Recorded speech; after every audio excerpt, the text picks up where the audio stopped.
กำลังกินข้าวปลาเผาหวายเผานอกคมกินข้าวปลาหวายเผาหวายได้นี่นะนี่นกคมตำเจียวเลยมาหานกคมมาตำเจียวกับมีมกพักนี่นะกำลังตำเจียวหมกแคนเจียวแซ่บเลยเจียวหมกแคนนี่กับตำเผาโนคมแคนใส่แคนเงินเนาะแคนหอมมีครบหอมแล้วตำเนื้อตำเป็นนี่นกขมนี่นะโนหมกปีผมมีหลายอันหลายแนวนี่ได้หลายอยู่หานก็ได้เนี่ยบอน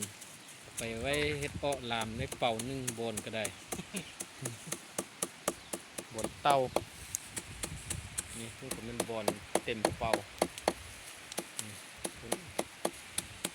ตำเจียวมกพักก็มีหลายอันผสมผสานของเซฟของปลาแข้งเนี่ยพักกันนะหญ้าเหือบินเนี่ยพักฮักกูดนี่ผู้ซื้อพักหนึ่งหูนี่นะพักบนน้ำขมอำลำทั้งนี่นะหลายอันหลายแนวปรุงแล้วถัดแต่จิ้มมุกนี่ยังเผานอเผาหมกปีเผาวายซ้ำจะกินมื้อนี้นะหลายเติบเราทานนั้นเราก็จะมกพักนี้เผาโนแล้วเราก็ได้ปี5-6 หน่วยมีเห็ดแดง